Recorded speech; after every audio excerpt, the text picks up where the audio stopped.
May kanya-kanyang paraan ang mga mag-asawa para mapanatili ang kanilang matibay na samahan at pagmamahalan. Pero ang ilan sa kanila sabay na tumatakbo at nag-eehersisyo bilang bonding moment. Silipin yan sa News to Go ni Vicky Morales. Tumatakbo ba kayo sa mga marathon o fun run? Malamang nakita nyo na ang mag-asawang Dennis at Cecil Mendoza. Suot ang shocking pink na damit. We have this tagline that we got na in the pink of health. So the color of the pink symbolizes sa amin na we stay healthy. Parehong busy sina Dennis at Cecil bilang mga engineer. Kaya sa pagtakbo nila sinasamantalang mag-bonding. Actually, through running, for example, you're running 42 kilometers or long distance run 21 kilometers.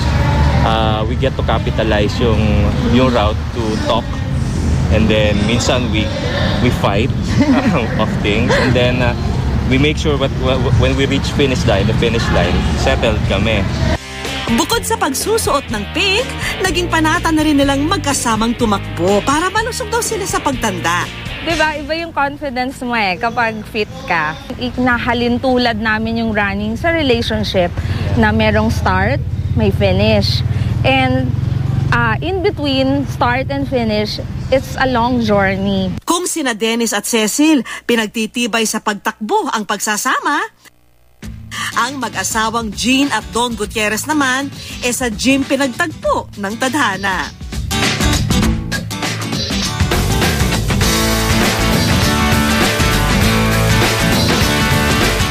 Customer noon si Jean sa gym at si Don ang kanyang personal trainer. Mahirap na talaga mag-isa eh. Kaya kailangan talaga merong body system or magpupush sa'yo. Sa paglipas ng panahon, ang dating mga gym buddy, nag-workout din ang relasyon at naging mga lifetime partner na.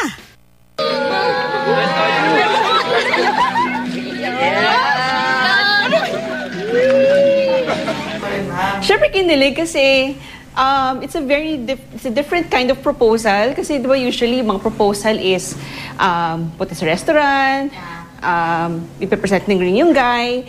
Tapos yung sa kanya kasi, kahit na sabi nga niya, after niyang mag-run is meron siyang iniindang sakit, pero tinapos niya yun kasi meron siyang mission which is to propose.